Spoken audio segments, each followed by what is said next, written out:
To go. Barack Obama prepares for a final farewell. I'm Barbara Platt-Usher at the White House, where journalists have packed the briefing room for their last chance to question President Obama before he leaves office. On a visit to India, Britain's Foreign Secretary is warning EU leaders not to penalise the UK over Brexit. If Monsieur Hollande wants to administer punishment beatings to anybody who chooses to escape, rather in the manner of some sort of World War II movie, then I don't think that is the way forward. Meanwhile, the President of the European Commission, Jean-Claude Juncker, has promised to seek a balanced Brexit deal, but is also warning of difficulties ahead. We want a fair deal with Britain and a fair deal for Britain, but a fair deal means a fair deal for the European Union. Thousands of Gambians and foreign tourists are fleeing the country after political unrest, with the president refusing to stand down. Also coming up, it's been another year of record-breaking weather. Scientists say 2016 is likely to be the world's warmest year, and man-made climate change is to blame.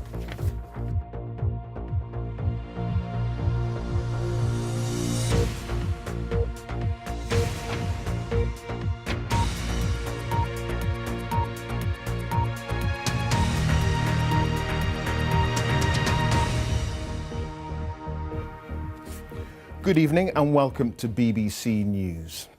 Now it's just 2 days until Donald Trump becomes the 45th President of the United States. In the next few minutes, the current occupant of the White House, Barack Obama, will be holding his final news conference while in office. Well, we'll be bringing that to you live. President Obama is expected to use the conference to defend his decision yesterday to shorten the sentence of Chelsea Manning, the former US soldier convicted of revealing military secrets to WikiLeaks.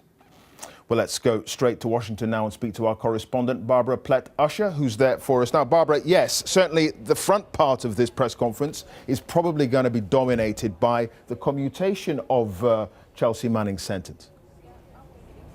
Yes, I think so. I think there have been a lot of questions about that and responses to it. Critics, especially in the Republican Party, have said it was the wrong decision, that this was the largest leak of classified material, U.S. classified material ever, that it put lives and American interests at risk, and that to shorten the sentence and to release Chelsea Manning sends a dangerous precedent for those who would also want to leak dangerous or classified material. Now, President Obama will probably be asked about that. He'll probably defend his decision. We've already heard some of what he might say from White House officials. They've said Chelsea Manning went through a trial, was convicted, was punished, spent time in jail, has expressed regret, has taken responsibility, and she should therefore be released. Also, to take into consideration is her emotional and mental health, of course. She's a transgender woman in a male prison trying to go through a gender change, something that the military is unequipped to deal with. But again, critics have said you should not treat a traitor like a martyr. So I think President Obama will be called upon to explain himself. It's going to take up a big chunk of it. One assumes he'll also be defending his record. Well, he probably will, although he has done that quite copiously in the past weeks. He has had a speech where he did that. He had a press conference in December where he did that. He's given many interviews to U.S. and international news outlets in the last week. So in terms of legacy issues, I think many of the questions from the journalists are going to be about this kind of hard news. But they will be aware that this is their last outing with the president, that tomorrow is the last day. He and his staffers are cleaning out their desks. They have to be gone by midnight in order to be ready for the new Trump administration on Friday. So there is this sense of, the last moment with Mr. Obama, and concern and questions about what they'll face in the press briefing room, if indeed there are going to be press briefings in the same way under Mr. Trump. Sure, indeed. The press have had the ear of the president for the last 8 years or so. It seems to be the case that President Trump, when he becomes president, is not going to be as forthcoming with press conferences. Do we expect President Obama to refer to any of that? He might do if he's asked about it. His press spokesman referred to it yesterday. I mean, it has to be said that the Obama administration ran a pretty tight ship on information, was not as transparent as he promised to be. But that being said, he has held some 163 press conferences, 39 of them here in the press briefing room, and regular daily press briefings with journalists in the White House area here, able to speak to senior officials. Now, Mr. Trump's administration has been tossing around different ideas. We don't know exactly what's going to happen. We do know that Mr. Trump doesn't like to give press conferences. He's given one in the past 6 months or so. He prefers Twitter. His team have talked about changes here. They've said perhaps they would actually move the press out of this White House area to a nearby location, amongst other things. So there is concern. It might come up today. We'll see. All right, Barbara Plett-Usher at the White House. Thanks for that. And obviously we'll be rejoining you once that news conference begins, and we'll bring it to you live, of course, here on BBC News. Now, EU leaders meeting in Strasbourg have been giving their first reaction to the British Prime Minister Theresa May's Brexit speech. The Prime Minister of Malta, which holds the EU presidency, said any deal had to be inferior to the relationship Britain enjoys at the moment. With both British and EU politicians trying not to antagonise each other, the British Foreign Secretary, Boris Johnson, has been blamed for doing the opposite. He's been accused of comparing France's President Hollande to a Nazi. Our political editor Laura Koonsberg explains. Watch out, chaps. I'm worried about you falling over. Watch out, Foreign Secretary, more like. It's his job to win friends and influence around the world. On tour in India today. Can I come and say hello here? How do you But do? as the delicate process of leaving the EU begins, rather indelicate words about our old friends and foes, the French. If Monsieur Hollande wants to administer punishment beatings to anybody who chooses to escape, rather in the manner of some sort of World War II movie, then I don't think that is the way forward. And I think actually it's not in the interests of our friends and our partners. From thousands of miles away, he was slammed as crass. Not exactly what you'd expect from a foreign minister, one diplomat told me. Awkward, when back home the Prime Minister is urging everyone to play nice. The point he made was a reasonable one, but the language has got to be extremely careful in dealing with colleagues and friends. What does Boris do? He comes up with these extraordinary phrases of which we should all be ashamed. Boris Johnson's team says he was just making the point that it makes no sense for the rest of the EU to treat Britain harshly. But only yesterday, Theresa May was publicly reminding ministers here at home of the need for discipline. And with a difficult deal ahead, Britain needs all the friends it has. Language matters, but it's the words and attitudes of European leaders that will prove vital. Yesterday, the Prime Minister appealed to her EU counterparts, urging them to behave as good friends, even as we leave. The arch-European, Jean-Claude Juncker, who leads the Commission which will manage the deal, was suing for peace. We are not in an hostile mood.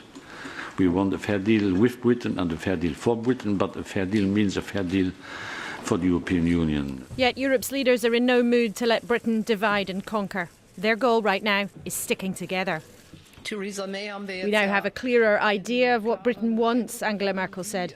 The most important thing is that Europe is not divided. And in public and in private, here's the reality.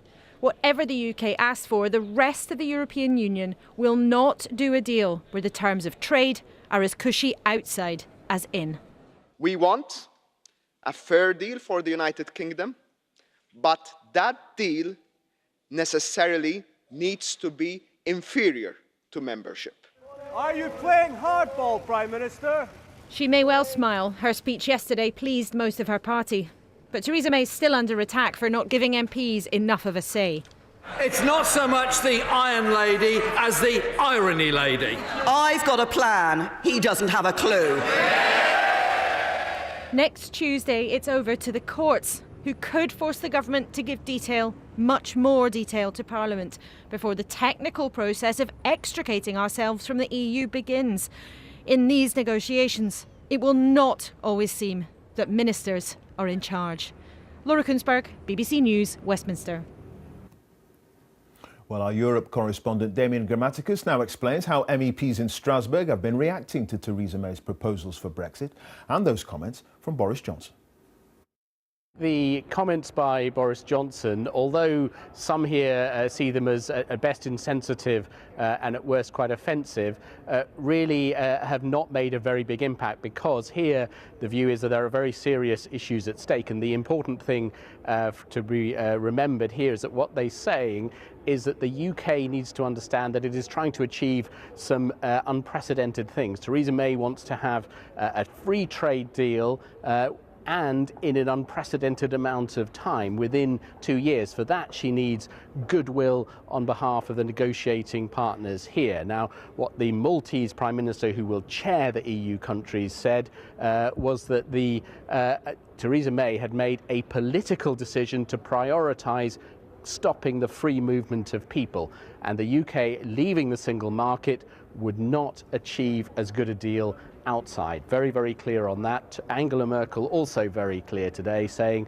that outside the EU, the UK could not cherry pick, because from the EU's perspective, any deal would not offer benefits which would make any other country want also to follow the same path, to be outside the EU. From the EU's point of view, that is what would do the greatest harm to their unity. Damien Grammaticus reporting there. Thousands of British and Dutch holidaymakers are on their way home from Gambia in West Africa after a state of emergency has been declared. The British Foreign Office is now advising people to avoid all but essential travel to the country. Gambia's president has refused to accept he lost last month's elections. James Robbins reports. It's not a very good news. It's basically that we are going to evacuate everyone back home today. Today? Yes, today. About half the holidaymakers in the Gambia are British. Most are following Foreign Office advice to leave, even if some are reluctant. Asking us to leave is unnecessary, I think, at the moment. But I understand that we need to do it.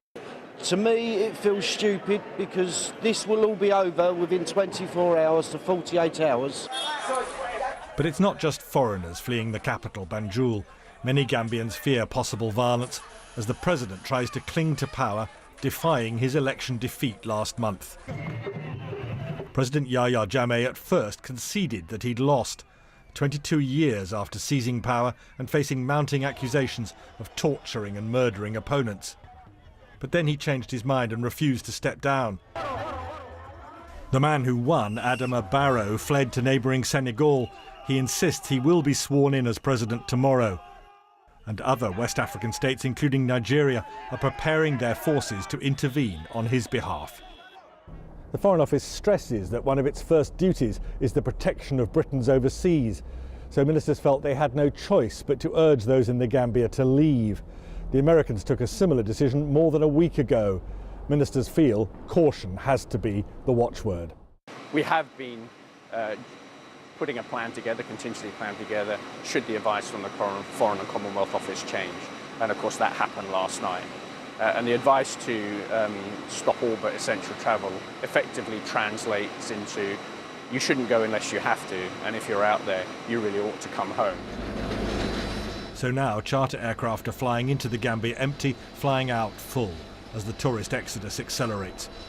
Tonight, Senegal is seeking UN backing for West African states to intervene.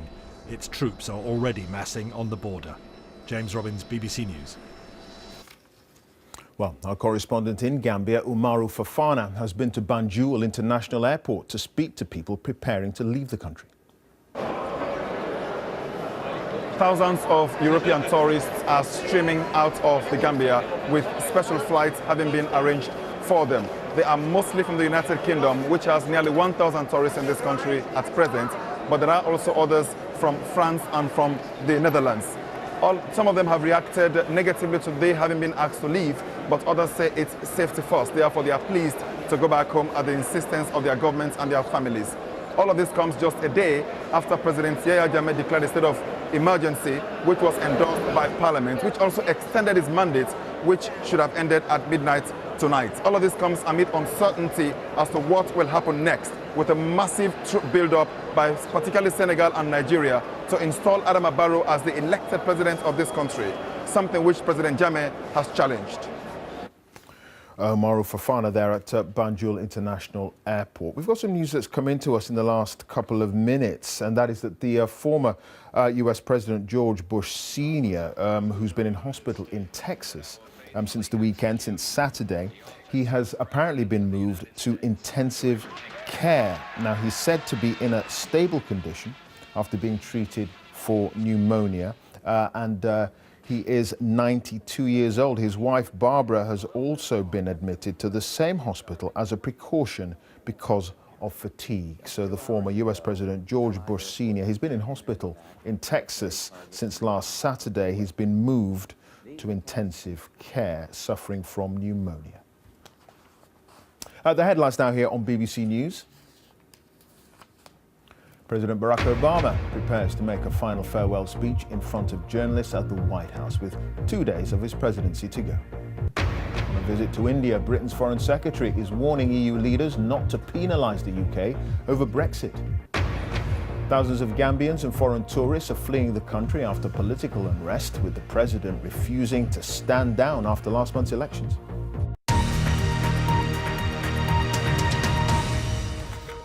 Let's just show you the scene live at the Brady Room at the White House. This is where President Barack Obama, he's just got a couple of days to go before he stands down as president. The inauguration of Donald Trump is on Friday, while journalists there are gathered for the final press conference of the Obama administration. Hundreds of journalists there. And one of the big questions that the president is going to have to answer is why he's decided to commute the sentence of Bradley Manning, the soldier who is responsible for the biggest leak of classified information in American history. That's Chelsea Manning. She's already served 7 years in jail, but was sentenced to be released around 2045. But the president has decided to commute her sentence, and that's going to be one of the big talking points there. Obviously, the president will be perhaps reflecting, if he's questioned, on the last 8 years and perhaps what he thinks the next 4 years of a Trump administration might look like. So that's the scene at the White House there as we wait for that press conference from the president. Now, it's being hailed as a victory for disabled people. Doug Paulley, who uses a wheelchair, took legal action because he couldn't board a bus in Leeds when a mother with a pushchair refused to make way for him. Well, today, judges at the UK Supreme Court ruled that the bus company's policy of requesting but not requiring other passengers to move wasn't good enough. Our Disability Affairs correspondent Nikki Fox has the story. It's taken nearly 5 years of legal battles to get to this point. How are you feeling, Doug? How are you feeling? But finally, Doug Paulley has had his day in the highest court in the country. All 7 judges agreed that the bus company's policy of requesting, not requiring a person to vacate the wheelchair space was unlawful. Today, the Supreme Court unanimously allows Mr. Paulley's appeal, albeit only to a limited extent. But it's not quite as clear-cut, as the judgment doesn't go as far as insisting someone move from the space. I'm really pleased with the result. I mean, I'm aware that some people won't be pleased. It's not gone as far as some people would like, or it has gone too far as other people would like. But, you know, in the end, this is about disabled people's right to access, to travel on the bus, and hopefully today has been at least a step in the right direction. This all began back in 2012 when Doug was unable to catch a bus because the space for wheelchairs was occupied by a mum and her pushchair. She refused to move, which meant Doug couldn't get on. The bus operator First Group admit that following today's verdict, they may have to amend the training they provide staff, but they are pleased their drivers won't have to force people off the bus. We really welcome the fact that the court has confirmed that a driver is not required to remove a passenger from a bus if they are refusing to move from this space. That's really important for drivers to have that clarity.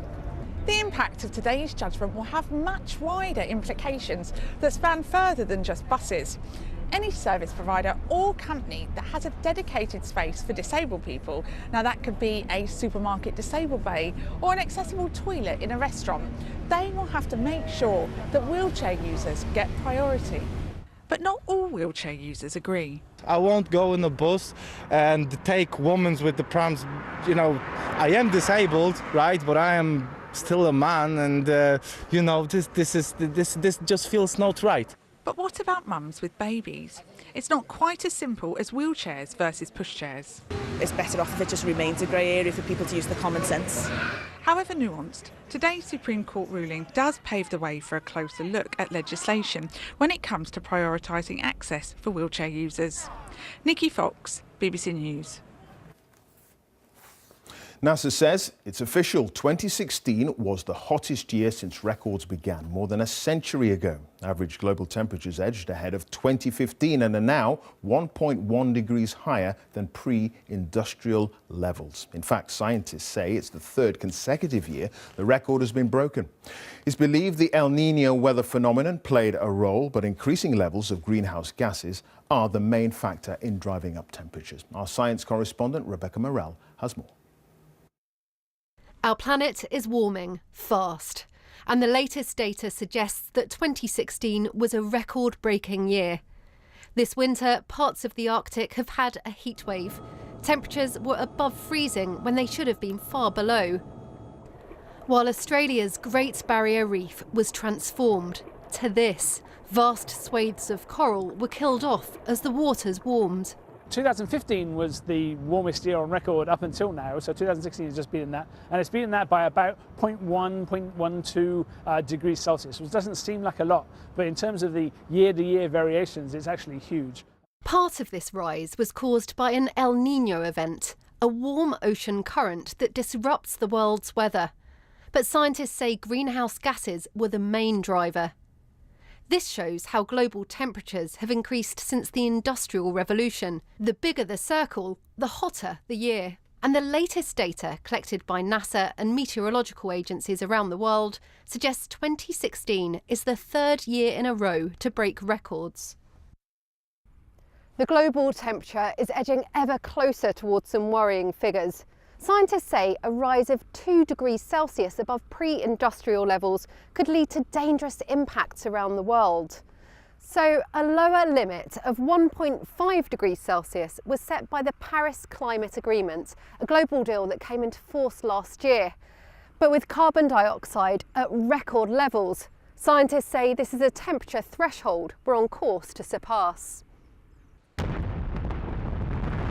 To tackle global warming, the world is being urged to move away from fossil fuels like coal.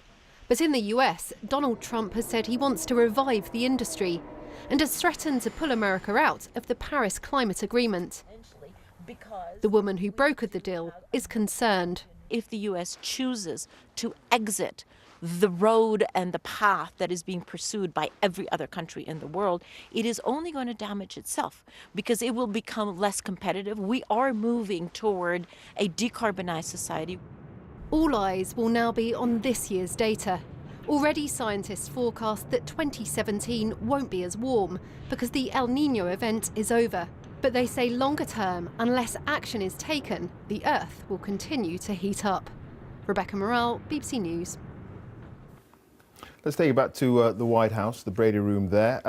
Pictures there of journalists just off to the left. They're all waiting for President Obama to stand at that podium in the next couple of minutes or so. We're expecting it. His final news conference of his time in the White House. Our correspondent Barbara Plett-Usher is just outside there as well, standing by. Barbara, he's had well over 100 news conferences, daily press briefings and so on. But the suggestion has been, as you were indicating a little earlier, that this administration hasn't been as forthcoming as many people had hoped.